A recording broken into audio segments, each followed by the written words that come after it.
بسم اللہ الرحمن الرحیم۔ سیف اللہ حضرت خالد بن ولید رضی اللہ تعالی عنہ حضور علیہ الصلوۃ والسلام نے ارشاد فرمایا، خالد کو تکلیف نہ دو کیونکہ وہ اللہ کی تلواروں میں سے ایک تلوار ہے جسے اللہ نے کافروں پر گرایا ہے۔ حضرت خالد بن ولید رضی اللہ تعالی عنہ تاریخ اسلامی کے ماتھے کا وہ جمر ہے جن کے برق رفتار طوفانی حملوں اور لگاتار فتوحات نے دنیا کو ورطہ حیرت میں گم کر دیا۔ حضرت خالد بن ولید رضی اللہ تعالی عنہ ملت اسلامیہ کے وہ عظیم جرنیل ہیں جنہوں نے کیسر و کسریٰ کے تخت و تاج کو تہس نہس کر ڈالا، روم اور ایران کے شاہی محلات اپنے گوروں کی ٹاپ سے روند ڈالے، جن کی تلوار کی زد سے بڑے بڑے نامور سورما گھبرائے اور کوئی مقابلے پر نہ آئے، جن کا نام کفار کے دلوں کو دہشت زدہ کرے۔ خالد بن ولید رضی اللہ تعالی عنہ اللہ کی وہ تلوار ہیں جو کفار، مشرکین، مرتدین، یہود و نصارہ اور مجوسیوں پر اللہ کا قہر بن کر نازل ہوئی، جن کے نام سے کفر کے ایوانوں میں لرزہ طاری ہو جائے، جن کے ہاتھوں کی طاقت سے برہنہ شمشیریں بھی ٹوٹ کر بکھر جائیں، جنہوں نے ملت اسلامیہ کی سرحدوں کو آدھی دنیا تک پھیلا دیا۔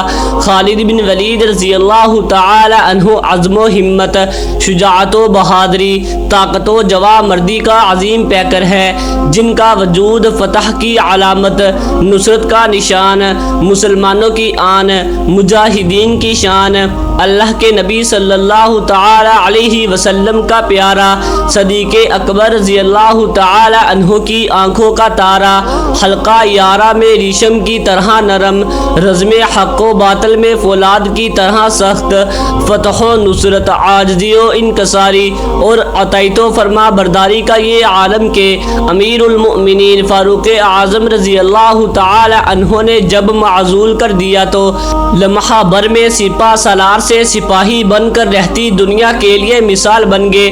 خالد بن ولید رضی اللہ تعالی عنہ مسلمانوں کے وہ ہیرو ہیں جن کا نام آج بھی لہو کو گرم اور دلوں کی دھڑکنوں کو تیز کر دیتا ہے۔ مضبوط اور چاقو چوبند جسم، دراز قد، بارعب چہرہ، چورا اور کشادہ سینہ، چمکتی عقابی آنکھیں، شاہ سواری، نیزہ بازی، تیر اندازی اور شمشیر زنی کا جادوگر، جنگی حکمت عملی اور سیاسی چالوں کا ماہر، بے خوف نڈر بہادر، جری پاک دامن، شریف النفس، عبادت گزار، قسمت کا دنی، برق رفتار، آتش جواں، شعلہ بیاں جرنیل حضرت خالد بن ولید رضی اللہ تعالی عنہ قبیلہ بنو مخزوم کے سردار اور قریش کے با اثر رئیس ولید بن مغیرہ کے گھر پیدا ہوئے۔ آپ رضی اللہ تعالی عنہ کے والد ولید بن مغیرہ کا شمار ایسے معززین میں ہوتا تھا جن کے بارے میں قریش کہا کرتے تھے، اگر اللہ کو قرآن نازل کرنا ہی تھا تو ان پر کیوں نہ کیا۔ آپ رضی اللہ تعالی عنہ کا سلسلہ نسب یوں ہے: خالد بن ولید رضی اللہ تعالی عنہ بن المغیرہ بن عبداللہ بن عمر بن مخزوم القریش المخزومی۔ آپ رضی اللہ تعالی عنہ کی والدہ کا نام لبابہ صغرا ہے جو رسول اللہ صلی اللہ تعالی علیہ وسلم کی زوجہ ام المؤمنین حضرت میمونہ رضی اللہ تعالی عنہا کی شمشیرہ تھے۔ بارگاہ رسالت مآب صلی اللہ تعالی علیہ وسلم سے آپ رضی اللہ تعالی عنہ کو سیف اللہ کا لقب عطا ہوا۔ مسلمانوں کا میدان جنگ میں حضرت خالد بن ولید رضی اللہ تعالی عنہ سے پہلا تعارف اس وقت ہوا جب غزوہ احد میں خالد بن ولید کفار کی طرف سے لڑنے کے لیے میدان جنگ میں آئے۔ اس وقت آپ رضی اللہ تعالی عنہ ایمان نہیں لائے تھے اور کفار کے اضافی گھڑ سوار دستے کے سربراہ تھے۔ غزوہ احد میں حضور علیہ الصلوۃ والسلام نے 50 تیر انداز ایک پہاڑی درے پر متعین فرما دیے اور ان کو حکم دیا کہ جنگ کا جو مرضی نتیجہ نکلے آپ کو اپنی جگہ نہیں چھوڑنی۔ یہ تیر انداز حضور علیہ الصلوۃ والسلام نے خالد بن ولید رضی اللہ تعالی عنہ کے دستے کو ہی دیکھ کر متعین فرمائے تھے جو پہاڑی کے ایک طرف سے مسلمانوں پر حملہ آور ہو سکتے تھے۔ ان 50 تیر اندازوں میں سے اکثر نے حکم عدولی کی اور جنگ کا پانسا مسلمانوں کے حق میں پلٹتا دیکھ کر اپنے مورچے چھوڑ دیے اور نیچے اتر آئے۔ خالد بن ولید رضی اللہ تعالی عنہ کی عقابی نگاہوں نے یہ کمزوری تار لی اور مسلمانوں پر حملہ کر دیا۔ کفار کے اس حملے کے نتیجے میں جس کی قیادت خالد کر رہے تھے 70 صحابہ کرام رضی اللہ تعالی عنہ شہید ہوئے، جو مسلمانوں کے لیے ایک شدید چوٹ تھی۔ اسی جنگ کے دوران حضرت امیر حمزہ رضی اللہ تعالی عنہ حضور اکرم صلی اللہ تعالی علیہ وسلم اور خالد بن ولید رضی اللہ تعالی عنہ کے درمیان ایک چٹان کی مانند کھڑے ہو گئے اور حضور علیہ السلام کو بچاتے بچاتے خود شہادت کے مرتبہ پر فائز ہو گئے۔ خالد بن ولید رضی اللہ تعالی عنہ کے قبول اسلام سے قبل بھی حضور اکرم صلی اللہ تعالی علیہ وسلم ان کو بہت پسند فرمایا کرتے تھے۔ جب حضور اکرم صلی اللہ تعالی علیہ وسلم کے سامنے حضرت خالد رضی اللہ تعالی عنہ کی تعریف کی جاتی تو آپ صلی اللہ تعالی علیہ وسلم فرمایا کرتے کہ جس شخص میں یہ خصوصیات ہوں گی وہ ضرور اسلام قبول کرے گا۔ جس طرح آپ صلی اللہ تعالی علیہ وسلم نے حضرت عمر رضی اللہ تعالی عنہ کے بارے میں قبول اسلام کی دعا فرمائی تھی، اسی طرح خواہش تھی کہ حضرت خالد بن ولید رضی اللہ تعالی عنہ بھی اسلام قبول کر لے۔ آخر یہی ہوا۔ 8 ہجری میں فتح مکہ سے پہلے حضرت خالد بن ولید رضی اللہ تعالی عنہ، حضرت عمر بن العاص رضی اللہ تعالی عنہ اور حضرت عثمان بن طلحہ رضی اللہ تعالی عنہ حضور علیہ السلام کے پاس تشریف لائے اور اسلام قبول کر لیا۔ تب حضور اکرم صلی اللہ تعالی علیہ وسلم نے بہت خوشی سے فرمایا کہ اے لوگو، مکہ نے اپنے جگر گوشے تمہارے دامن میں ڈال دیے ہیں۔ قبول اسلام کے بعد حضور اکرم صلی اللہ تعالی علیہ وسلم نے حضرت خالد بن ولید رضی اللہ تعالی عنہ پر خاص نگاہ کرم فرمائی اور سیف اللہ کا لقب عطا فرمایا۔ حارث بن ہشام روایت کرتے ہیں کہ میں نے حضرت خالد بن ولید رضی اللہ تعالی عنہ کو کہتے سنا، اسلام قبول کرنے سے پہلے میں تقریباً ہر معارکے میں حضور اکرم صلی اللہ تعالی علیہ وسلم کے سامنے نئے عزم و ولولے کے ساتھ آتا، لیکن ہر مرتبہ کچھ اس طرح میرے دل پر آپ صلی اللہ تعالی علیہ وسلم کا رعب و دبدبہ طاری ہوتا کہ میرے حوصلے پست ہو جاتے اور مجھے یوں محسوس ہوتا کہ جیسے کوئی غیبت طاقت ان کی حفاظت فرما رہی ہے۔ بس مجھے یقین ہو گیا کہ یہ لوگ پوری دنیا پر غالب آ جائیں گے۔ جنگ موتا، جو معارکے حضرت خالد بن ولید رضی اللہ تعالی عنہ نے رسول اللہ صلی اللہ تعالی علیہ وسلم کے حکم اور اجازت سے لڑے، ان میں ایک جنگ موتا تھی جس میں حضرت خالد بن ولید رضی اللہ تعالی عنہ مسلمان ہونے کے بعد پہلی مرتبہ ایک سپاہی کی حیثیت سے شریک ہوئے۔ جنگ موتا کے بارے میں ایک اہم بات یہ ہے کہ جب زید بن حارثہ رضی اللہ تعالی عنہ نے لشکر کی قیادت کی تو حضور صلی اللہ تعالی علیہ وسلم نے پہلے ہی بشارت دے دی تھی کہ اگر زید رضی اللہ تعالی عنہ شہید ہو جائیں تو جعفر بن ابی طالب رضی اللہ تعالی عنہ علم سنبھالیں گے، اگر وہ بھی شہید ہو جائیں تو عبداللہ بن رواحہ رضی اللہ تعالی عنہ کو امیر بنا لیں، اور اگر وہ بھی شہید ہو جائیں تو مسلمان اپنے میں سے کسی کو امیر منتخب کر لے۔ اسلامی لشکر موتا پہنچا تو شاہ روم ہرقل 1,00,000 جنگجوؤں کے لشکر کے ساتھ مسلمانوں کا منتظر تھا۔ گمسان کی جنگ ہوئی اور مسلمانوں کے تینوں سپہ سالار شہید ہو گئے۔ مجاہدین کے لیے یہ مایوس کن صورت حال تھی۔ میدان جنگ پر رومیوں کا قبضہ تھا۔ ایسے میں مسلمانوں نے فوج کے ایک سپاہی خالد بن ولید رضی اللہ تعالی عنہ کو اپنا سپہ سالار منتخب کیا اور جھنڈا ان کے ہاتھ میں تھما دیا۔ حضرت خالد بن ولید رضی اللہ تعالی عنہ نے میدان جنگ میں ایک پرجوش اور ولولہ انگیز تقریر کی اور اچانک رومیوں پر بھرپور حملہ کر دیا۔ رومی اس اچانک اور بھرپور حملے کے لیے ذہنی طور پر تیار نہ تھے، چنانچہ وہ بدحواس ہو گئے اور شکست ان کا مقدر بن گئی۔ صحیح بخاری میں ہے کہ حضرت خالد بن ولید رضی اللہ تعالی عنہ نے فرمایا، جنگ موتا کے روز میرے ہاتھ سے 9 تلواریں ٹوٹ گئی، پھر میرے ہاتھ میں صرف ایک یمنی بانا چھوٹی تلوار باقی بچی۔ ادھر مدینہ میں جنگ موتا ہی کے روز رسول اللہ صلی اللہ تعالی علیہ وسلم نے وحی کی بنا پر فرمایا، جھنڈا زید رضی اللہ تعالی عنہ نے لیا اور وہ شہید کر دیے گئے۔ پھر جعفر رضی اللہ تعالی عنہ نے لیا اور وہ بھی شہید کر دیے گئے۔ پھر ابن رواحہ رضی اللہ تعالی عنہ نے لیا اور وہ بھی شہید کر دیے گئے۔ اس دوران آپ صلی اللہ تعالی علیہ وسلم کی آنکھیں اشک بار تھی، یہاں تک کہ جھنڈا اللہ کی تلواروں میں سے ایک تلوار نے لے لیا اور ایسی جنگ لڑی کہ اللہ نے ان پر فتح عطا فرمائی۔ اسی دن سے حضرت خالد بن ولید رضی اللہ تعالی عنہ کا لقب سیف اللہ ہو گیا۔ نبی کریم صلی اللہ تعالی علیہ وسلم نے ان کے بارے میں فرمایا، یہ اللہ کا بندہ بھی کیا خوب آدمی ہے، یہ اللہ تعالی کی تلواروں میں سے ایک تلوار ہے جسے اس نے کفار اور منافقین پر کھینچا ہے۔ فتح مکہ۔ سیدنا خالد بن ولید رضی اللہ تعالی عنہ کے اسلام قبول کرنے کے بعد دوسرا اہم واقعہ فتح مکہ پیش آیا، جس میں باقاعدہ فخر سرور انبیاء حضرت محمد صلی اللہ تعالی علیہ وسلم نے سیدنا خالد بن ولید رضی اللہ تعالی عنہ کو ایک دستے کا امیر مقرر کیا۔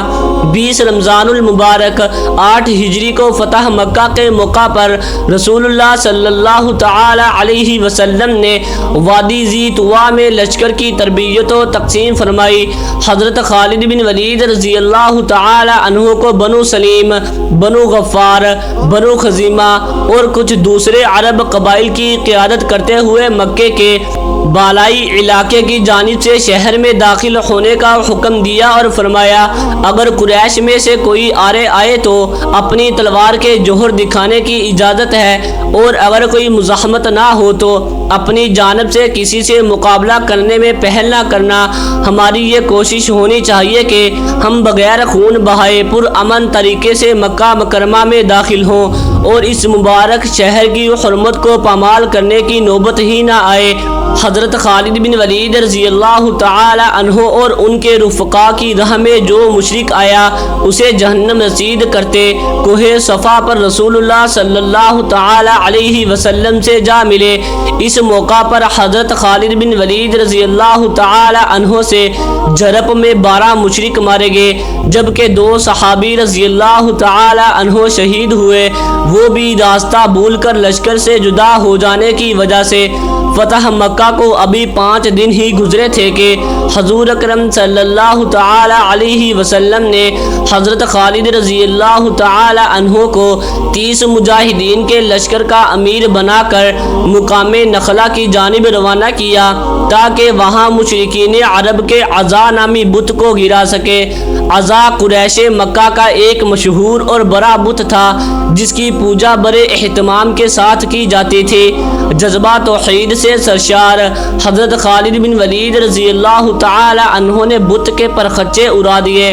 ماہ شوال 8 ہجری میں نبی کریم صلی اللہ تعالی علیہ وسلم نے قبیلہ حوازن کی سرکوبی کے لیے مکہ مکرمہ سے وادی حنین کی جانب کوچ فرمایا۔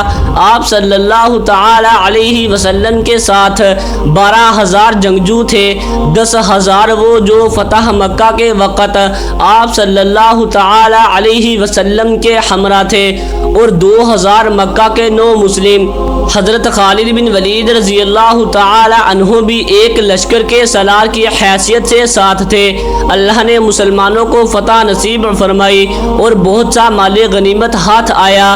غزوہ حنین کے بہت سے شکست خوردہ مشرک طائف میں قلعہ بند ہو گئے تھے، چنانچہ آپ صلی اللہ تعالی علیہ وسلم نے حضرت خالد بن ولید رضی اللہ تعالی عنہ کو 1000 مجاہدین کے لشکر کا امیر بنا کر ہر اول دستے کے طور پر طائف روانہ کیا۔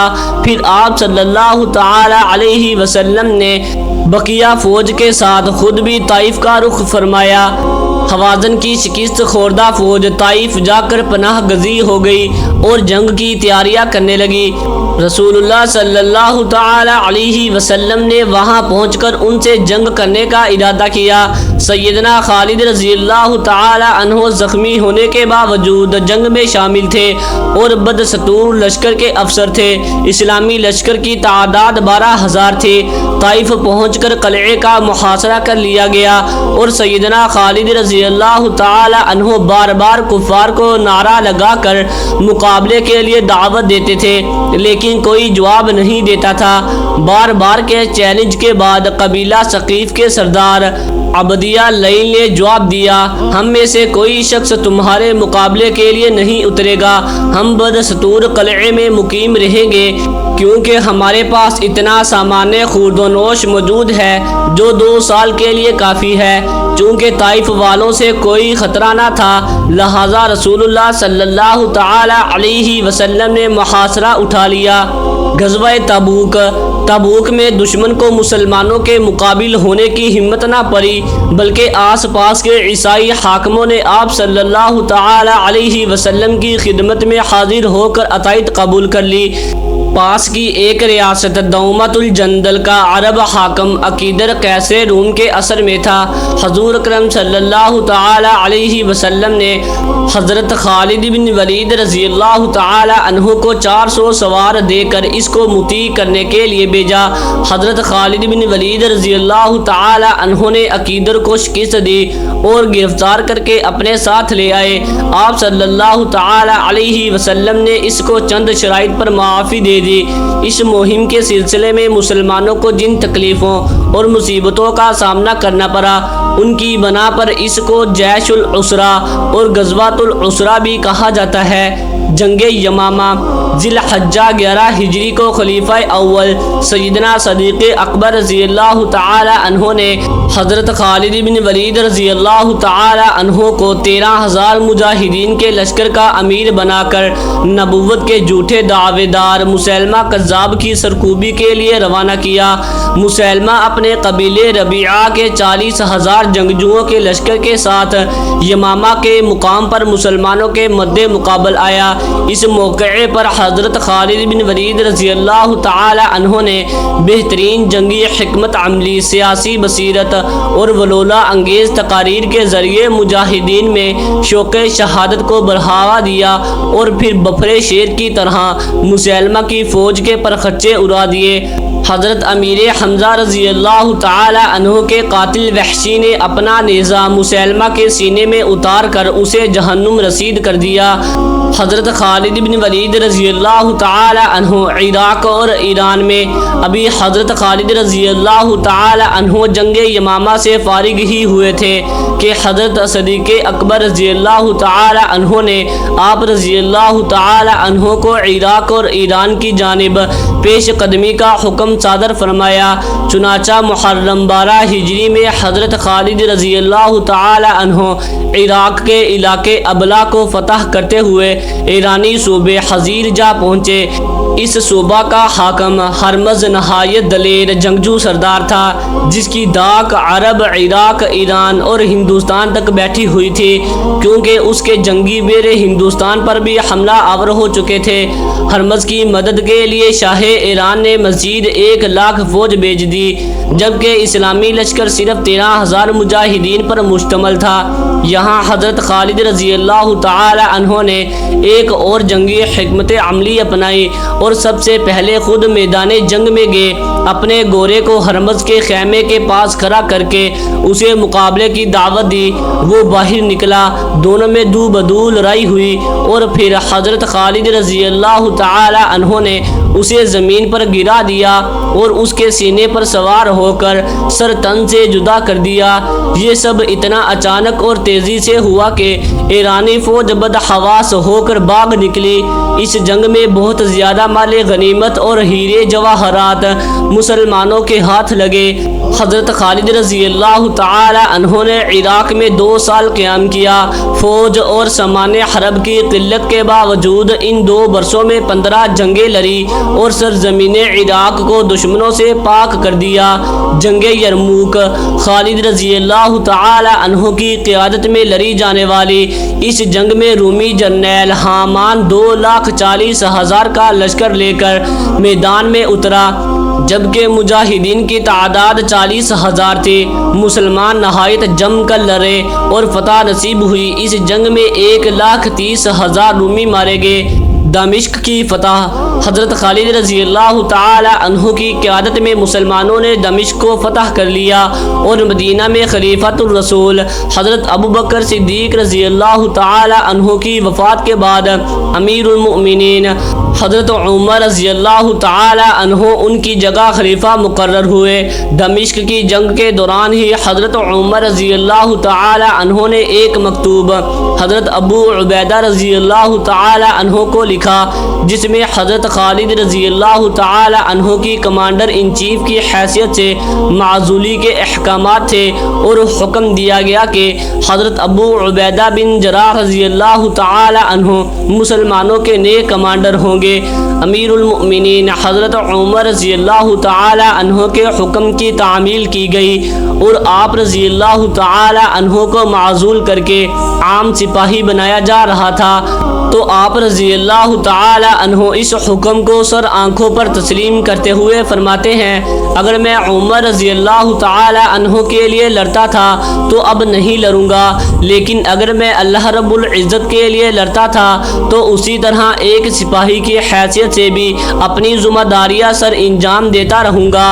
اور پھر تاریخ نے دیکھا کہ خالد رضی اللہ تعالی عنہ کی تلوار اسی طرح چلتی رہی جس طرح ایک مجاہد اور اللہ کے سپاہی کی تلوار چلتی ہے۔ حضرت خالد رضی اللہ تعالی عنہ کی معزولی کا مسلمانوں کو شدید دکھ تھا، لیکن حضرت عمر رضی اللہ تعالی عنہ کے پیش نظر ایک حکمت تھی کہ لوگوں کو شاید یہ خیال ہونے لگا تھا کہ مسلمانوں کو فتح خالد رضی اللہ تعالی عنہ کی وجہ سے ہوتی ہے اور ان کا اللہ پر توکل اور یقین کمزور پر رہا ہے، اس لیے انہوں نے یہ قدم اٹھایا۔